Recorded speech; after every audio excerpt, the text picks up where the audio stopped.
We in here. Welcome to this episode of the Art Life podcast. I am your host. I am the Muse, artist coach, entrepreneur specialist, helping artists monetize their creativity and grow their art business without compromising their art. This episode, we're actually going to be asking ourselves the question, is viewing our art an experience? If you heard me speak anywhere before on any of my platforms, of course, shout out to our sponsors, the Paid Artist Club. Make sure you go to imdmuse.com and check out some more information on joining our group coaching online community of artists. Is viewing your art an experience? Most time artists just show art. You just come in, you look at it, and most of it isn't memorable. People remember experiences. They feel some type of way about the experiences. So we want more people to view our art. We want our art to be talked about. We want more people to want to come see our art because they heard somebody else talk about it. It has to be an experience. And when people talk about it, they'll say, you must go and get this experience, right? So how do we make viewing our art an experience? Well, it's multiple ways. I'm going to touch on a couple of things, a couple of ideas, do a little bit of coaching on this. Typically save all that for the Paid Artist Club, so make sure you shout out and go check out the Paid Artist Club. But we'll talk a little bit, right? Get a couple of points, and I'll give you guys a little sample of what type of things we talk about in the club. But first thing I would say in making viewing your art an experience is assessing what it is you have readily available, what are your resources, right? And maximizing on those. So one of the first things you have to figure out how you're going to make the most out of it is the space you're actually going to be using to display the artwork in, right? So consider your physical space and how it can enhance the experience. Is the space shaped a certain way where you can set things up in that space to where you can kind of direct traffic just based upon the way the building or the space is naturally made, kind of directing everybody. Does it have, super high ceilings? Maybe you can do something with the ceilings. Maybe have something hanging down. Maybe have something projecting up. Are the walls, is it some spaces are still a little more industrial? Is it like brick walls? Is it has like an old rustic feeling? Like, how can we tie what's already there in with what it is that we're doing? So when you come into this space, you're kind of lost in here. It seems like you stepped into a whole different world. You didn't just come into, a box to look at art. You stepped into a different world from where I come from. So how are you going to use your physical space to enhance the experience, right? So you can make it immersive. I'm not super up on this technology just yet, but I have a couple of friends who are. So if I wanted to include it in any of my experiences that I curate or anything for myself in my own artistry, I can. If you can't do it yourself, then I suggest you do the same thing and go and find you some friends that can do it as well. But you can make it immersive using AR, or you can use VR as well. So you would do, augmented reality or virtual reality. Of course, this is going to require some equipment, which could be a little bit out of your budget, or you can figure out a way to collaborate with a company that has the equipment or people that are teaching in the space and kind of bring them in and, introduce them to everybody else that's there so they can benefit from it. And you guys can kind of work something out. But where there's a will, there is a way. But just one idea, of course. not the easiest thing to do for most people, of course, if you don't have those resources. So we can definitely still use digital art.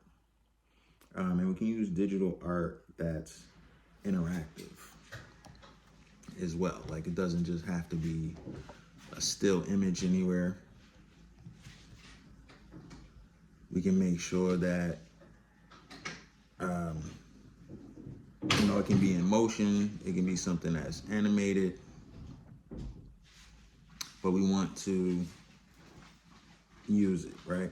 You can have something that's digital that's maybe has some type of scan or something to where it can detect motion. Again, how advanced you're getting in technology is on you. But you can have something that responds to viewers' movements. So when they move a certain way, it kind of looks a certain way. Or if they not moving, if they sit still, then you're able to, see a certain image or anything like that from there as well. So you can definitely utilize it for that. There's an artist, Jalen Law. Shout out to Jalen up in Buffalo. His pieces are interactive. You're looking at them. They look, just art. He does oil painting on canvas, but he has which is actually one of my other points I'll get to as well. But he has, I don't know if it's a whole app, but it's a QR code definitely, where you can scan the QR code and you can see the pieces with like more into the pieces. So maybe there were some elements of the pieces that you couldn't see with the naked eye, but when you're looking, virtually or digitally through your phone, you can see more pieces as well too, right? So you can kind of utilize something in that same realm, that same idea, and you can have a whole app. I'm not sure if that's exactly what he has, but that enhances the experience by providing background info. So we know we're pretty familiar now. You can hit a QR code or scan a QR code and it can pop up, a price list. At minimum, you kind of want to do things like that, or have like a background of the piece, maybe some artist insights, something where it can take them just from that piece, but kind of keep them still in the story or looking for the story or trying to figure out if the story they had in their mind is correct. There was Doogie, shout out to Doogie in DC. So Doo asked an audience what their interpretation was of a piece before he would give his, and he went around to a bunch of different people, kind of got their take on it before he would deliver what his take was, in order not to taint the stories that people started telling themselves in their mind, because everybody connects to different things in different ways, right? So that might remind you of something particular in your life, but that didn't happen in the artist's life at all. It had absolutely nothing to do with anything like that. But that doesn't matter. That connection was made. So he let everybody tell the stories, and then he gave his own. So you'll have something in there that might actually tell a story, because you might not be there when they come and see this art, right? So you need everything speaking for you, selling for you, connecting for you, while you're not there. Just to increase your probability of, making that connection, making that sell, getting a new collector, being talked about, spoke about, remembered, right? You can have, videos on this app, or a website that it kind of takes into whatever, where you're collecting the materials that you use for this particular piece. You may have a behind the scenes making of this particular piece. So not only do they get this piece right now, but they got to see how the piece was made. They kind of feel like they were there, more in tune with the process than they would feel like if they knew nothing about your process or how you made it, particularly how long it might have taken you to make. That would definitely help with their appreciation and justification of the prices that you charge for your work as well. But even if they don't get anything right then and there, they're going to remember, and they're probably going to be looking for the next thing you got coming up, the next show you got coming up, and telling other people to meet them there, and just kind of building from there, right? So again, this whole thing's about making it an experience. So it has to be immersive, and art typically only touches visual art, only touches the vision, that one sense. Sometimes it can, touch on empathy. So you may have leaning towards a sixth sense on there, but everybody's not in tune like that, so you can't count on that. We need to engage more senses. So it has to be more than one, because everybody has that one. You don't stand out. You're not easily remembered if it's just that one. Let's get it into more. It'll benefit you, right? So activate the senses. Give them something that they can touch. If they can't touch the piece itself, maybe there's a swatch or something on the side of the piece that's, where they can touch it, and it's the same exact texture of the piece, where they can see textures change and everything. Maybe you have, because it changes on the piece, and the top part of the swatch is one texture, the bottom is the other, and they can kind of feel it from there if you don't want them actually touching the piece. But let them touch something, right? Let it be a touch screen. Again, we was talking about the digital art. Maybe you have a little touch screens. Maybe you have little tablets, or next to on podiums or on the walls next to the pieces or whatever, where people can kind of, do some type of interaction on there. Maybe they can leave direct feedback, for each piece right on the topic. Like, give them something else to do, but then just to look at this piece. And that feedback can definitely be beneficial to you. I mean, it's not like you're gonna go back and change that piece. The piece is done. But as far as going forward, you can implement all different types of ideas. A lot of times, creativity is sparked. Somebody planted the seed, might be something you didn't think of, or something you did think of and you forgot, and say, oh, I did want to try something like that. And let me see, what's my version of that, or how I can flip that. So try to bring them in as much as possible. So, sight, touching, hearing if you can.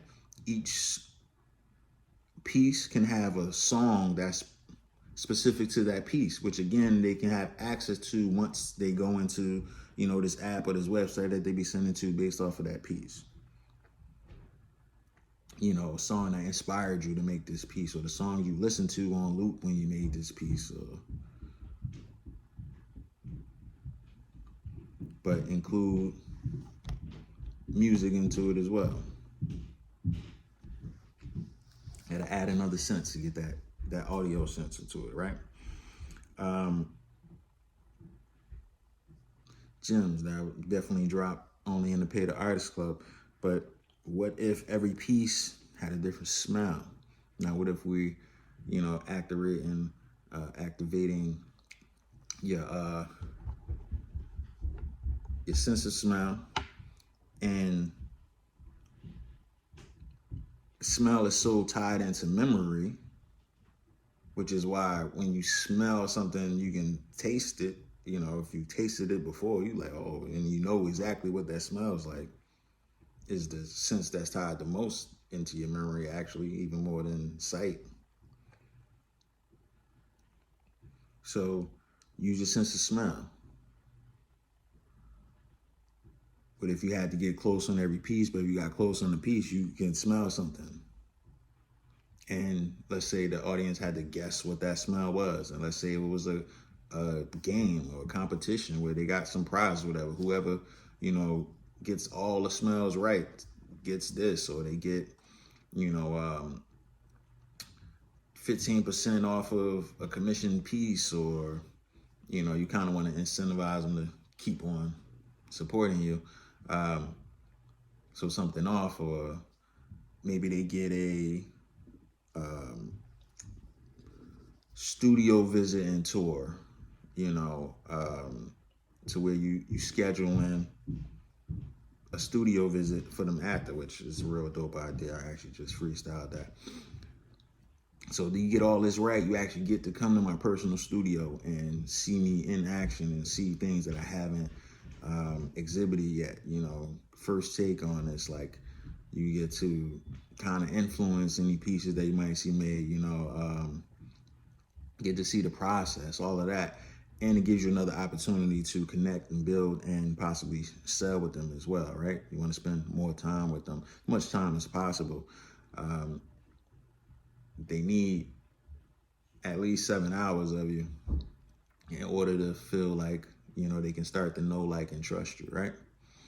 And with the 7, 4, and 11, shout out to Daniel, can't remember his last name, but he wrote the book Overbooked. Make sure you get that. It's dope book, dope book. But it's 7 hours, 11 interactions, or 4 locations. And if you can get all 3 of those things checked off the box, is a good chance somebody's going to, you know, support you, spend money with you, be into what it is that you're doing because they feel like they know you. If they continue to consume that information, is they like you at least to some degree, and at least like what it is that you're saying or how you're saying it. And they starting to trust you because you're consistent in what it is that you're doing, right? So they can kind of bet on what it is you might do. You know, you kind of have a more predictive behavior, so they're more comfortable with that. So the know, like, and trust factor is bigger there. So we want to make sure we're keeping them interactive, right? So if they had to bring their olfactory senses in it, you know, the sense of smell, vision, they sense of touch, you know, the hearing. If you hitting on all of these things, you figure out a way to get all of them in there. You don't have to get all of them in there, but to separate yourself, you should get something in there, right? And you don't have to, just a little added bonus. But make this an experience. Make it something they haven't, you know, done before. Make it fun. Make them laugh. It's all about how they feel. How do they feel when they left it? If they feel like, yeah, like that was different, that was definitely worth coming down for. I was entertained. I wasn't just aesthetically pleased. I was entertained. This exhibition entertained me. And yeah, a little, you know, live bands, music, all that, whatever. Yeah, that's entertainment. Kind of, it's more background noise than anything because people aren't really dancing at receptions and exhibitions. You know, you might be bopping their head or grooving, like nobody's cutting the rug. Nobody's out there two-stepping, Cupid shuffling, electric sliding. We ain't doing all that at an exhibition. So you have to figure out a way to not make it background noise, make it part of the situation, have them immersed in the situation. Those are the things that are going to create this experience and make it more memorable. It's going to get you spoken about. It's going to make people want to figure out when the next one is so they can come to that. And then, of course, you can start leading into things like, yeah, you know, the next one is kind of limited or first come, first serve gets this. You know, you make it a little more exclusive and raise the stakes up a little bit, make them feel like they're going to be left out. And it's easy to make people feel like they're going to be left out if it's an experience. They're going to miss this concert. You know, if this person is coming, they can do this, they can see this. This is an experience. They're going to miss this experience, this yacht ride, this, you know, helicopter flight, whatever it is. They're not going to want to miss it. And you're going to increase your demand of what it is that you do, because every time you do something, it's an experience. Like, it really is an event. People remember events in their life that happen. People remember experiences that happen. People remember definitely a finite number of pieces that they've seen. Majority of them is not going to be able to be recalled whenever they try to recall it.